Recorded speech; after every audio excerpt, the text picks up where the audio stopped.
మీ పేరు సార్? ఆనంద్ బాబు. ఆనంద్ బాబు. మీరు ఎక్కడి నుంచి వచ్చారు సార్? నేను మదనపల్లి. మదనపల్లి. సార్ ఇంతకు ముందు అయితే మీరు ఫ్లాట్ అయితే కొన్నారు, అయింది. సో మీరు ఇంతకు ముందు ఏ ధైర్యంతో కొన్నారు ఇక్కడ?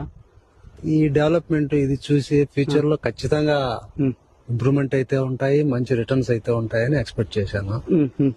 అదే ఇంకో ఒకటి కూడా తీసుకుందాం అనుకున్నా గానీ మా సెకండ్ సన్ వచ్చి ఆస్ట్రేలియాలో ఉన్నాడు, ఓకే, జనవరిలో వస్తాడు. ఆయన చూసిన తర్వాత ఇంప్రెస్ అయితే ఇంకో ఫ్లాట్ కూడా తీసుకుందాం అనుకుంటా ఉన్నాము. ఓకే. ఫ్యూచర్ లో అయితే మంచి గ్రోతింగ్ రిటర్న్స్ ఉంటాయని ఎక్స్పెక్ట్ చేస్తాను. దాని మీద నమ్మకంతోనే, అది కూడా కాక అటుతోనే ఇంత ముందు వెంచర్ లో కూడా ఆయన దగ్గర తీసుకున్నాము, అక్కడ కూడా మంచి రిటర్న్స్ ఉన్నట్టే ఉంది.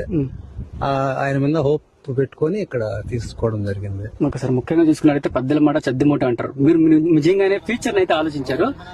సో మీరు ఇంకా ఈ ఫ్లాట్ కొన్నందుకు మీరు ఎంత సంతోషం వ్యక్తం చేస్తున్నారు? నాకు ఇప్పటికే ఆల్మోస్ట్ 10 lakhs రిటర్న్ వచ్చినట్లే అనుకుంటున్నాను. అప్పుడు కొన్నప్పటికి ఇప్పటికి ఇంకా ఫ్యూచర్ లో కూడా బాగానే డెవలప్ కావచ్చు. ఇంత మటుకు వెళ్ళి చుట్టుపక్కలమే కాదు, కనీసం లేదు ఈ మాదిరిగా డెవలప్ చేయడం అనేది ఎక్కడా లేదు. ఈవెన్ బెంగళూరు సిటీలో కూడా ఉన్నాయి కానీ డెవలప్ చేసినారు కానీ ఈ మాదిరిగా డెవలప్మెంట్ అయితే లేదు. ఓనర్ గారు ఎలాంటి